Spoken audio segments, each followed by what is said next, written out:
Hi, my name is Olivia. I've landed just in time to catch another segment of Daily AI Prompts for Job Seekers with William Craig III. Today, Mr. Craig will be demonstrating another powerful prompt to help us use AI effectively in our job search. I can't wait to see what he's going to share with us. And the best part is, I can watch the replay on his LinkedIn profile or his YouTube channel at Get Up and Get a Job. Okay, fasten your seatbelts. Mr. Craig is about to take off.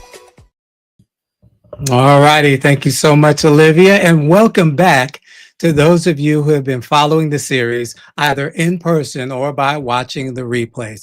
And a warm, warm welcome if this is your first time joining. This is Daily AI Prompts for Job Seekers, and I'm William Craig III, a professional career coach. And I've got a clear mission for this series, to help you move beyond overwhelm and into action.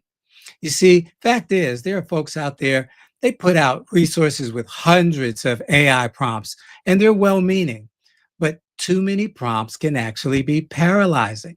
So instead, I've focused on giving you just one powerful, practical prompt each and every day. And the goal is to help you run your job search or your job campaign with clarity, confidence, and strategy using AI as your assistant, not your replacement. Okay.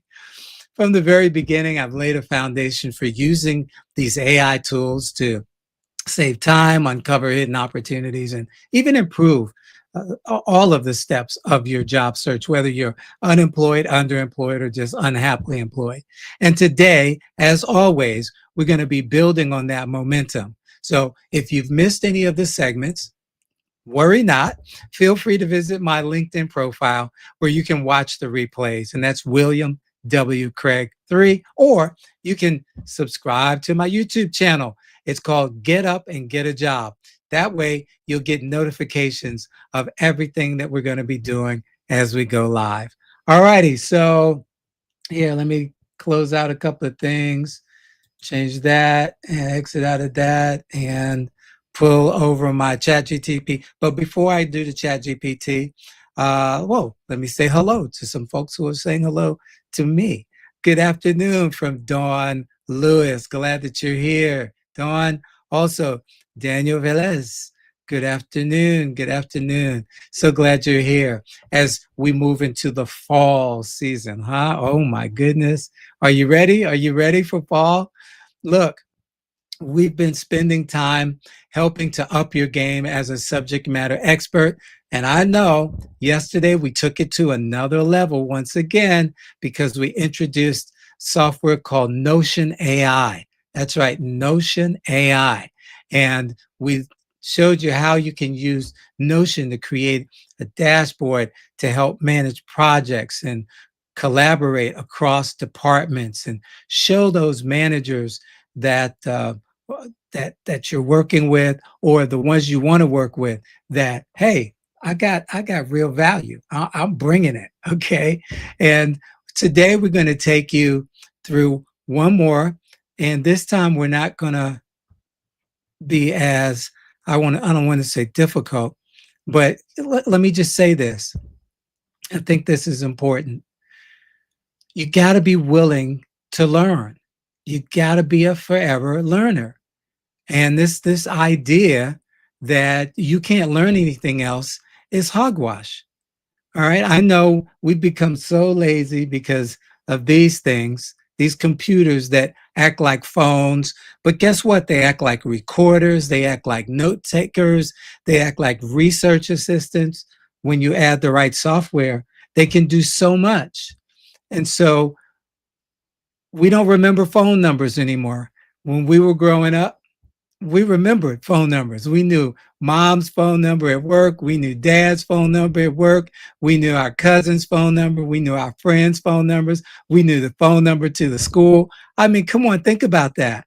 And now we've gotten to a place where we've become so dependent on technology that we don't use our brains. And what I want you to understand is that we're moving into a time now where we get to re-engage. ChatGPT and Perplexity and Claude and Manus and Google Labs and gosh, on and on and on. All of these things have come about. Oh, can't forget Nano Banana, right? All of these things have come about to show us how to use our brains again, how to engage, so that now we can come up with ideas and say, you know, I want to create a podcast.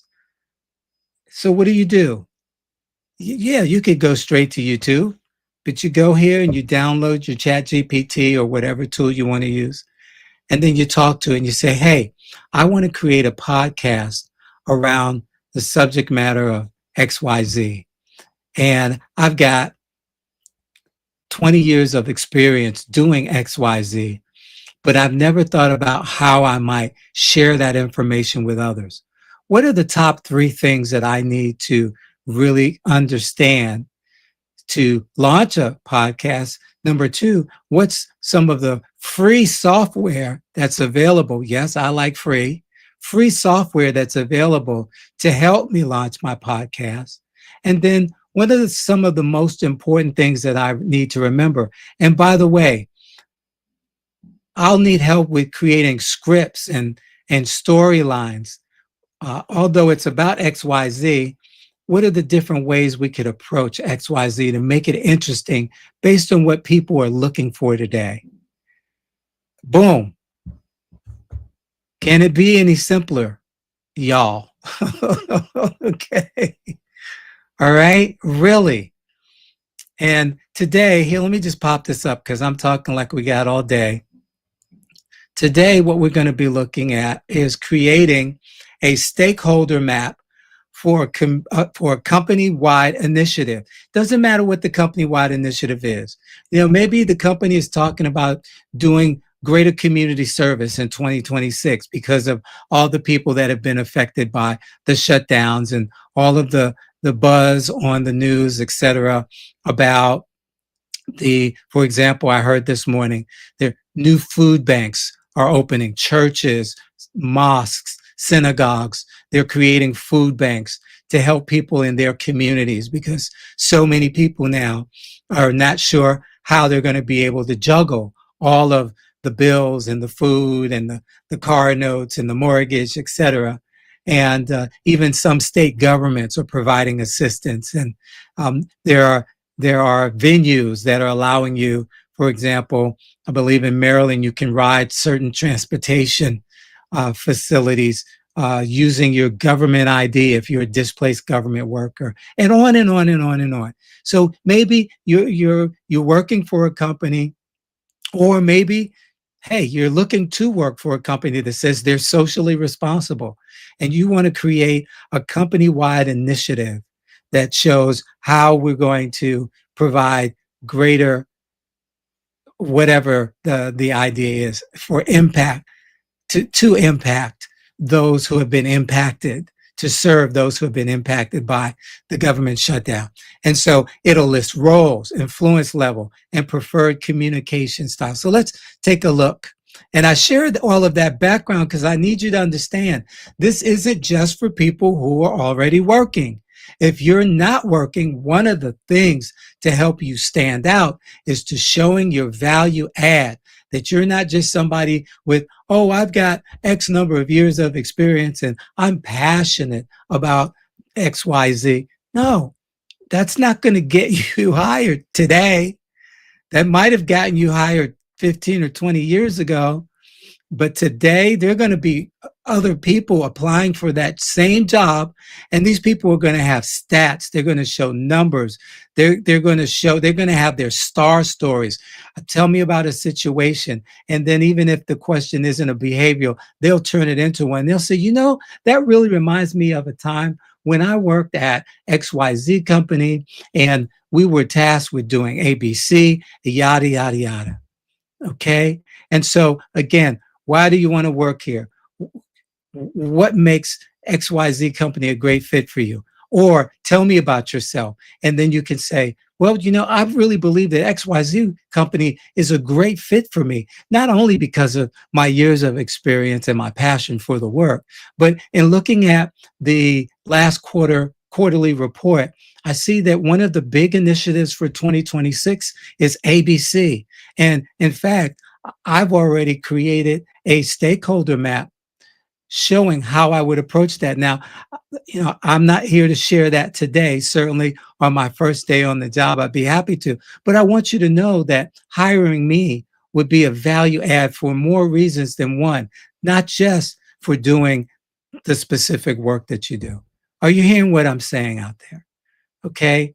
So you need to be able to see this. All right, enough of the coaching session. I'm not going to charge you for that, by the way. All right. Here's a sample stakeholder map you can adapt for a company-wide initiative. And if you've watched a couple of sessions back, we pulled information from the Coca-Cola company.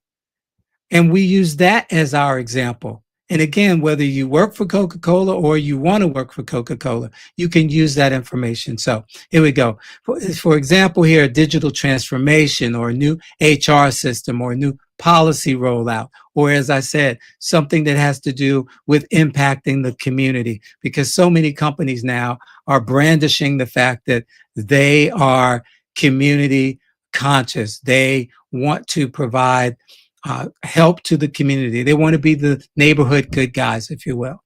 All right. This map will identify key stakeholder roles.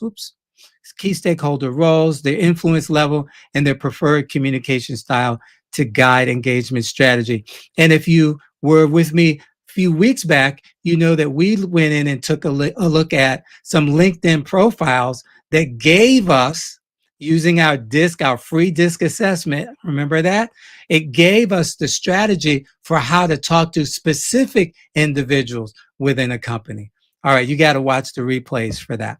All right, so here we go. The stakeholder map, company-wide initiative, stakeholder role. So you've got your executive sponsors in the C-suite, their influence level.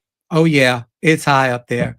Let's see what else. Preferred communication style, concise, data-driven summaries. I used to say data, and then one of my colleagues has me saying data now. And, it's so funny because when I look at Star Trek, they had command of data. So I'm like, okay, get it. But when I listen to my East Coast news reporters, they still say data. So anyway, executive dashboards is the kind of thing they want to see, and they want to have verbal briefings. Don't sit down, stand up, tell me in just like a few sentences what we're talking about here.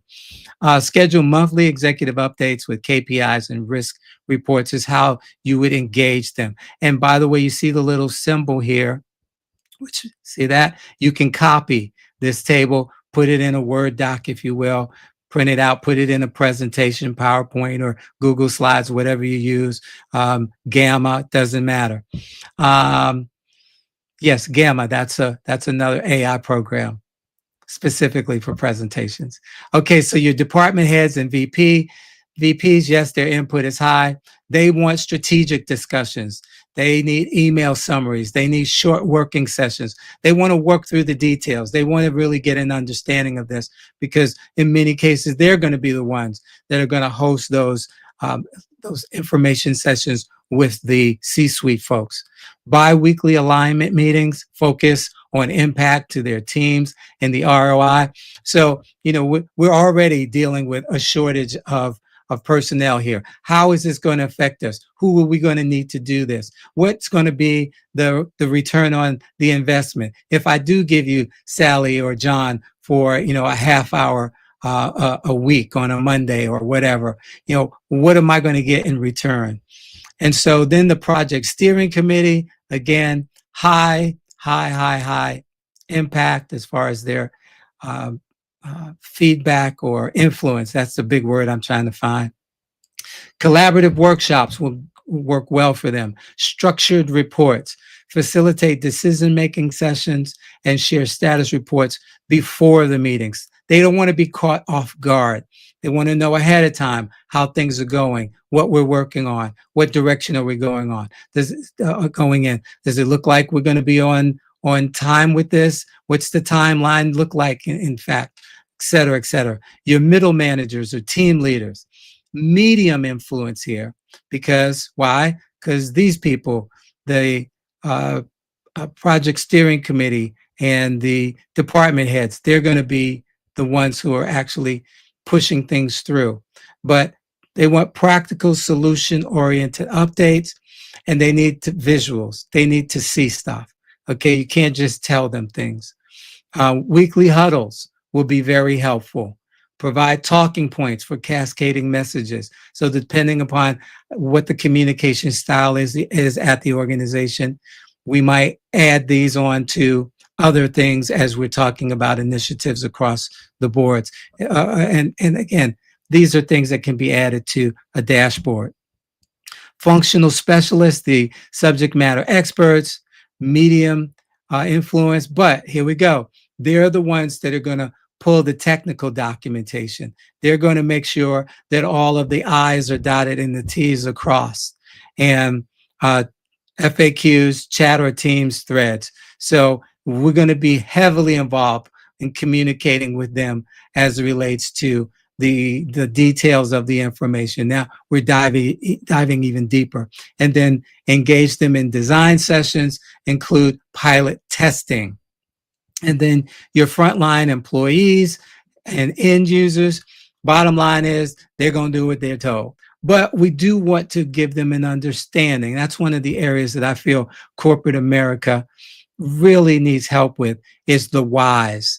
We will tell people what to do. We'll even look over their shoulders, stand there and tell them how to do it.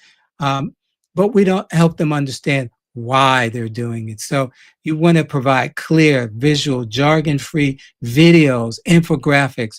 Never forget program that I was a team leader on. We're working with the FBI. I may have told this story before, but if you're new, then you're hearing it for the first time. And if you heard it before, you need to hear it again anyway. But I was working on, it was called the Trilogy Project, and we were migrating the FBI from their proprietary software they had been using to Microsoft Office. And the bottom line is, I was one of the last contractors, consultants, trainers to be hired. And I sat in on a team meeting. And as I sat there, having worked the federal spectrum before, and I knew that just saying, okay, we're going to go in there and tell them that they need to use this versus what they've been using, I knew that that probably was not a winning solution. And so reluctantly, at the end of the presentation, when they ask, anybody have any questions, comments, or concerns? Well, I raised my hand and began to speak to my experience in working in government agencies and what I felt was the missing piece of the puzzle. And that was the why. I mean, very simple. Why are we doing this? What makes it so important that we need to stop doing what we've been doing, that we're comfortable doing, that we know how to do, to actually take time to learn something new, to become uncomfortable and do something else.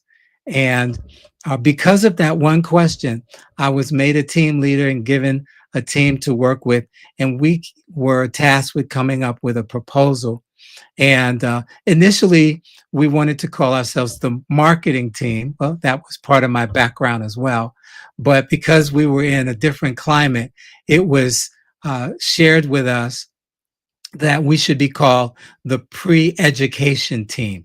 Excuse me, the pre-education team. And so, again, my team put together the proposal, because what this meant now was an extra $1 million in funding for this project. I mean, pretty much it was sewn up, but here comes Johnny, or in this case, Willie, with this bright idea.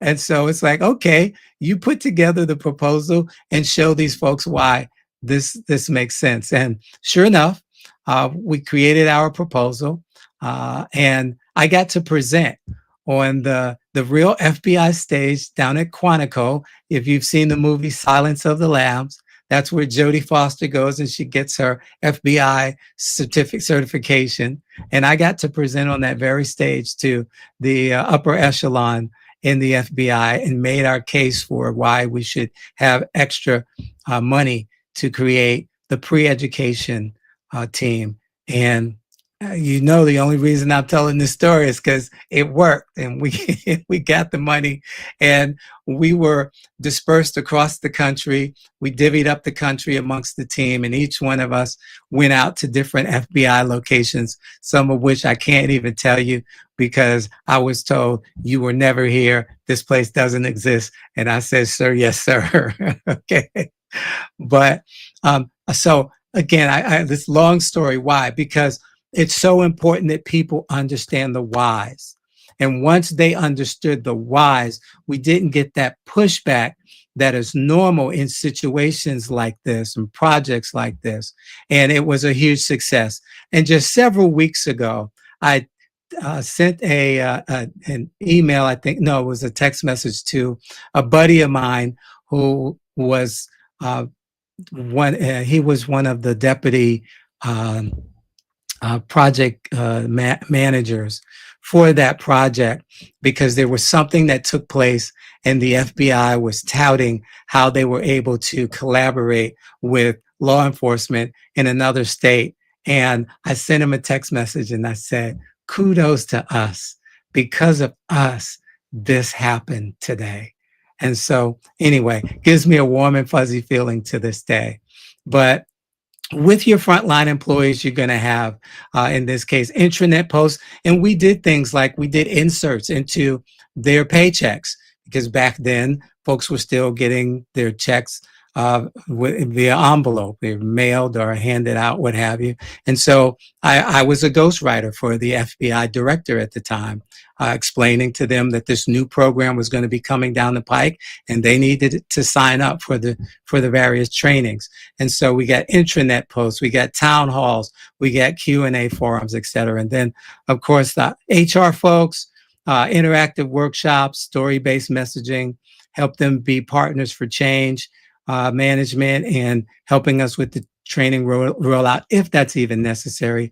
IT definitely got to involve IT, giving them the various technical briefs. That's where our subject matter experts help us communicate with these folks, email and project management tools. We did do blasts, maintain integration and support channels is what they'll be helping us with. Then your communications, PR teams. Look at all of the folks that are involved in creating a project. And sometimes, as workers, we will say, why can't we just get this done?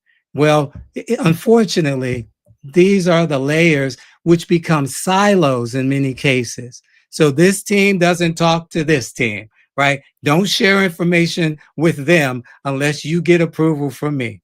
And I worked on a contract like that. I won't mention the company's name, but if I did, you would know it. And we had to break down those silos, those walls. But anyway, you get to see here, and I'm not going to continue reading that part because here we've got tips, color code as for influence, align communication frequency with influence level, okay? And you'll notice that for some folks, you need to meet regularly. For others, we don't need to meet that regularly. And it gives you examples here. Use tools like the RACI charts. Wow, yes, I remember RACI. Look it up, okay? Notion stakeholder dashboards to track engagement, ownership, and satisfaction. Now, here's the piece de resistance. Would you like me to tailor this map? Wow. To a specific type of initiative. For example, in HR software, see, this is what's creepy about ChatGPT, because I just went through this whole story telling you about our software migration or implementation project, and the first thing it suggests is a software implementation program, sustainability program, DEI rollout, or digital transformation that would make it more actionable and context specific. I'm going to give chat a thumbs up. And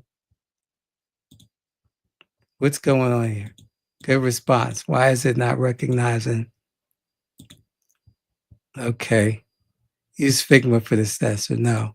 Okay, there we go. I didn't see the message that popped up. So here, let me get the prompt because I've gone a little long today. I don't see that as being a trend, but y'all bear with me, okay? Because I'm just trying to help you help you. All right, so let me first go. Let's get that out of the way. And then, it looks like we got some comments. So let me post this in the comment section first of all. And again, for those of you who are on YouTube, you get this post immediately. For those of you who are joining by way of LinkedIn, you'll have to watch the replay, or if you send me a note in LinkedIn, I'm happy to copy the prompt for you, the link to not just the prompt but the entire session, and get that to you. But let's see what folks are talking about. Okay, so we had some more folks join us. Hey, Monica, good to see you. Good afternoon to you. Also, hey, good afternoon, Miss Lisa. Good to see you. And then let's see here. We've got one. Mildred, thank you, Mr. Craig, for helping me get secure employment, which I start next month. Oh, my goodness. Congratulations, Mildred. Thank you so much for sharing that publicly. I discovered your God-given talent to teach and encourage we job seekers through the AARP Back to Work 50 Plus program. I truly appreciate the way you guide and instruct, including the use of AI, ChatGPT 5. It was a game changer for me and was just what I needed to get my resume past the ATS. Thanks so much, and the Lord bless you as you service him and job seekers. You go, Miss. Look, you go, Miss Mildred. Look, Mildred, if you wouldn't mind, that is, first of all, that warms my heart. But if you wouldn't mind, go to my LinkedIn profile, and would you mind creating a recommendation for me? By the way, for those of you who may have noticed last week that your recommendations went away, LinkedIn had an outage. They fixed the problem, and your recommendations are back. But Mildred, if you wouldn't mind doing me that as we used to say at home on the streets, doing me that solid, and you could actually just copy what you have right there and paste it into a recommendation for me. I will be so ever so grateful to you. And again, this is why I'm here, folks. This is why I do what I do. Let's see here. We had Helen. Hey, Helen, glad that you're able to join as well. Lisa said, wow, that's impressive. Okay, so you all were oh my gosh, Susan, so glad that you're able to join me. Thank you so much, Susan, responsible for me being a part of the Back to Work 50 Plus program. Susan came to me and said, hey, we have an idea. We want to put together a virtual program and wanted to know if you'd like to be a part of it. So hats off to you, Susan. Thank you so much. And thanks for joining today and sharing your comments. All right, so look, that's all I've got for you today. I think that's enough. But look, you all have a wonderful rest of your day and stay safe in all you do. I do look forward to seeing you same time tomorrow, 12 noon Eastern, right back here for daily AI prompts for job seekers. And by the way, remember to use this QR code right here. I keep forgetting.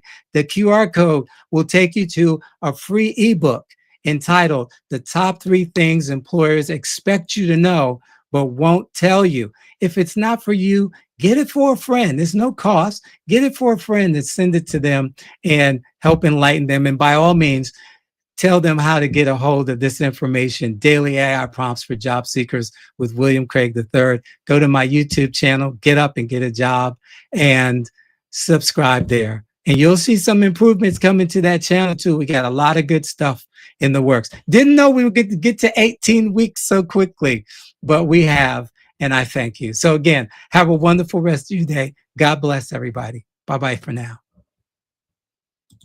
Wow, that was fantastic.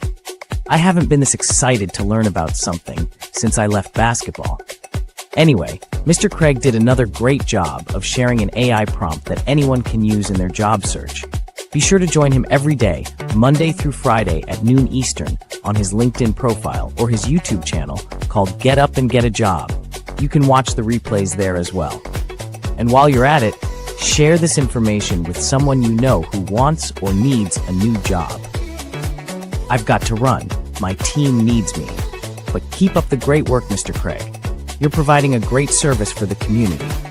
I'm going to tell all of my players about daily AI prompts for job seekers with William Craig III.